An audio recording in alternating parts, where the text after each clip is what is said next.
Extinct Legends. We're here today. We have SSS Restorers in the house. Welcome, guys, from Mexico. Thanks for joining tonight. This is my first international call here for Extinct Legends, so excited that you guys could join me here tonight. So Logan and Levi, thank you for joining us. And first of all, again, salutations. Tell us a little something about yourselves. Tell us a little something about SSS Restorers. This season here on Extinct Legends, we are featuring some JDM cars and a little variety of stuff here this season, kind of stretching out our catalog of stuff that we're concentrating on. And first of all, the 510 Datsun is just one of my favorite JDM cars. Just so that everyone knows how we met. I came from a car show, posted some pictures of some 510s, and you responded to the picture, and we started dialoguing back and forth, and here we are. So thanks again for joining us. So let's go, man. Tell us a little something about you guys and how you got started. Well, you started. All right. Yeah, my name is Logan. I'm originally from Washington State, but my wife Baby and I have lived here in Mexico for a little over 4 years. I started the business with another friend. It's been about a little over 3 years that we've been in business, and it was just kind of an idea. I always liked doing things with my hands. I always liked doing detail work. It was something I was always kind of good at. And when I was in Panama, I had a couple of 510s, and I restored one of the grills off of one of them and sold them before we left. And I thought, this wasn't that bad, I could do this. And then when we came to Mexico, my wife and I started out as English teachers, so that's kind of the only way you can make money, legally here. And I was always looking for something else because, it wasn't really my thing. And so I was talking to my friend, and I noticed that in Mexico, they sold a lot of the JDM parts, their original parts imported from Japan. This was a different market when it came to, Datsun and Nissan, and so it was different parts than what came to the US. So specifically the race center SSS grills, there's a lot of them in Mexico. And, those are really popular because, of course, you can't get them in the US. So right. I saw that you could get those here pretty cheap back then, and I thought, I told my friend, I'm like, you can sell these for quite a bit. It's worth a shot. Let's give it a shot. So that's kind of how it started. I tried it out. I restored one. I had a customer right away, and it was very humble beginnings. Did a couple of grills. We didn't even have a shop to work in. Well, when it started, it was just me. He handled the financial side of it, and I did all of the work, all of the restoration work. So it was a lot of work. It was hard work, but I enjoyed doing it. And as time went on, we started to get a reputation, and then we started to offer restoration, which at first I didn't think would be feasible financially. I didn't think anybody would want to send us their parts and all that shipping expense back and forth. But actually, that ended up being really where the demand was. Nobody does this kind of work anymore. Right. Trim restoration shops are drying up. The skills are going away, and the expense of it, people just can't afford it anymore. Right. And so we started offering that, and it worked out, and it started to build popularity, and the quality of our work, I think, kind of spoke for itself. And so we had enough crazy first customers to take that chance on us, to send their stuff down here, and that was enough to build the reputation. And now it's been almost over 3 years. We've worked with customers in over 12 countries now and counting. We work with some of the biggest restoration shops and private client builders in the world, which is amazing. I still can't That's awesome. comprehend that, but it's been really cool. Yeah, really took a flight. It really took off. Yeah. That's awesome, man. Yeah, I've seen some of your work, and things, looked you guys up, and plus you sent me some stuff that we're gonna throw in and out this video so people can see what you guys are doing. But the quality work is excellent, and you hit on a good point that this is almost like a dying trade, man. I mean, really taking the time it takes to put these things back together, and anybody who's restored a car knows it's a patience game, right? this doesn't happen fast, and it takes time to do these things. But thankfully, you got some of these customers who it's quality over time, right?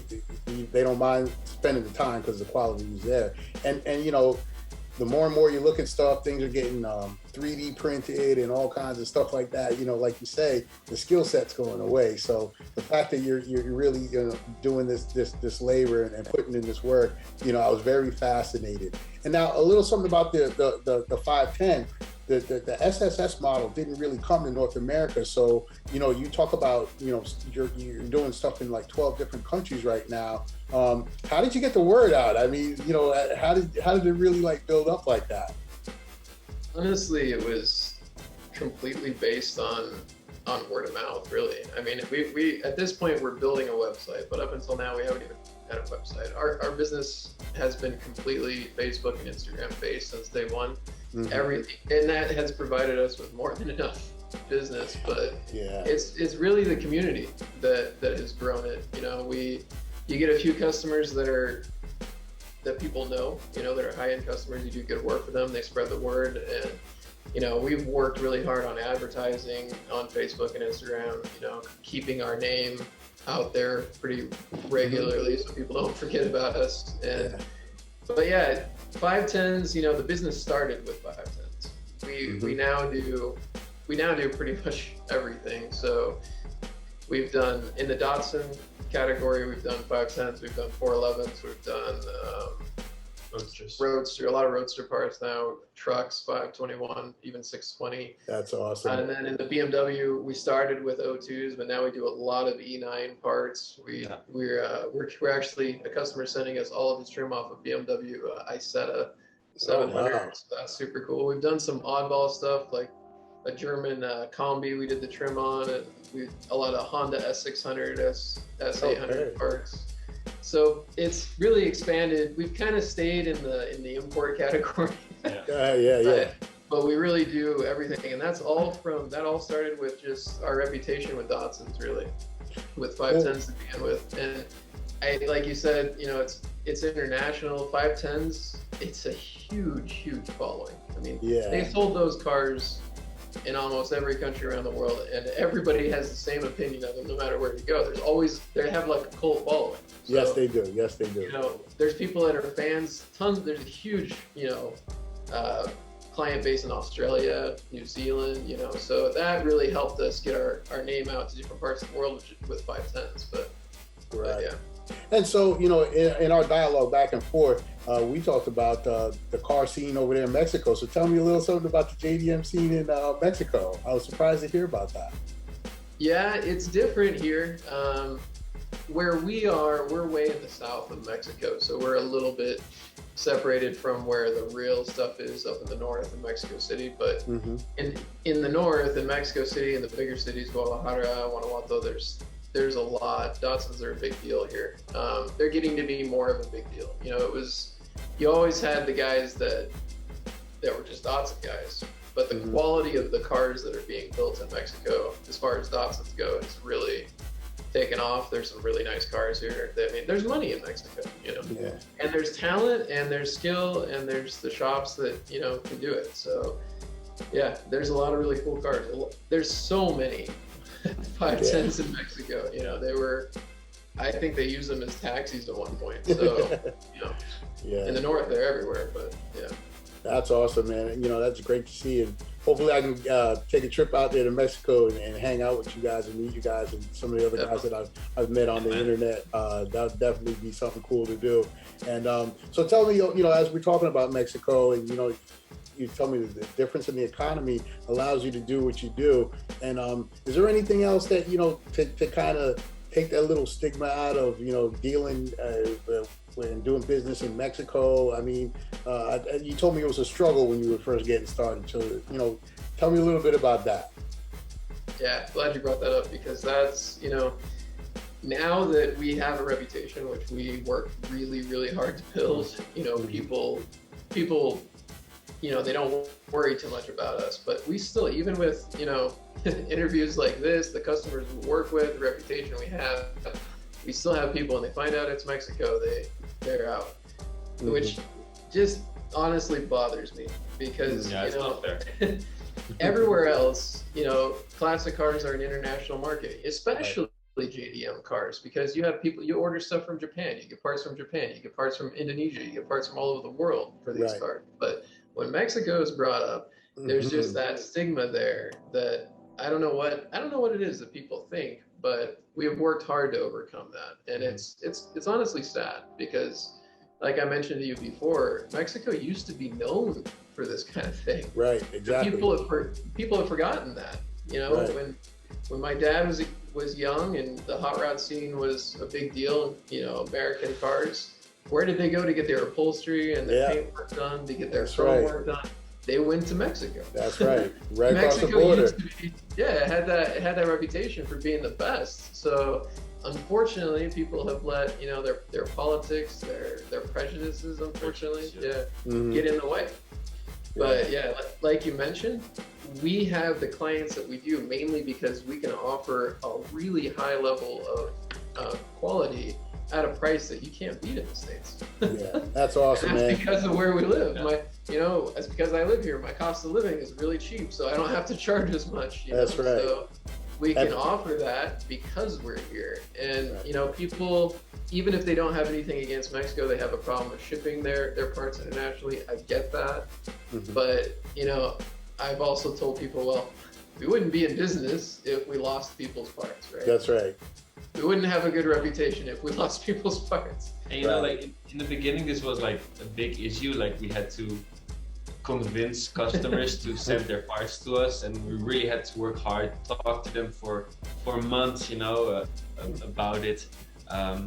But now, since we have the reputation that Logan was mentioning, and we really try to do our best to keep our reputation up, because all it takes is it's one negative comment or one negative review.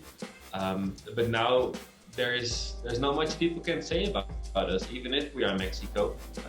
We have so many customers, top high-end restoration shops all over the world, that when we say that, most people nowadays are like, okay, that sounds good, let me ship it down. I think we've never lost any packages or shipping, nothing happens. In all years of business. Well, you're doing better. You're doing better than us in the United States with porch pirates. But that's a good point. We only, it's really important, of course, because we don't want to lose, because the stuff that gets shipped to us it's rare, and it's right. People also have an emotional attachment to it. Yeah. That's my baby. It's not reproduction part, it's the original that came off of their car. Yeah. Right. Yeah. So we even if it cuts into our profit, we only use the expensive shipping. Right. Yeah. Express. Yeah, we always use FedEx, and living here long enough, we know how to get things in another country. Because when you're dealing with a third world country, there are issues. Things can get stuck in customs. Things can get held hostage, and they charge you. But we know how to make every label that we get our labels for the customer, so they don't even have to worry about shipping. Everything is taken care of by us. We give you a quote that includes shipping both ways, and we even send you a PDF FedEx shipping label. All you have to do is print it out. So we make the labels in a way that they slip through customs without any problem, because we have the experience to know how to do that. We have partners with shipping here, so everything gets in and out. We've never had any issues. It's super simple. We know what we're doing when it comes to that, and people try to separate the shipping from what we do, but it is what we do. We're an international business, so if we can't get that right, we wouldn't be in business. So it's a big part of the business is getting the shipping right. So well, that's awesome, man, and that's good to hear. And hopefully, people who are watching this are going to understand that you guys are top notch and you're doing your thing. And when they see the quality of the work that you're doing, I'm telling you what, man, 510s are almost like untouchable to me. I don't know if I'll ever get my hands on one, but I love to see what you guys are doing. I love to see a 510 done right. Bluebirds, I mean, those things are they're just beautiful cars. So kudos to you guys for help keeping them on the road, and and making somebody's project come to the level that they want it to come to. That's a very important part, because like I'm an IT guy by trade. So I got to pay to, get some of this stuff done. I can't do all the work, right?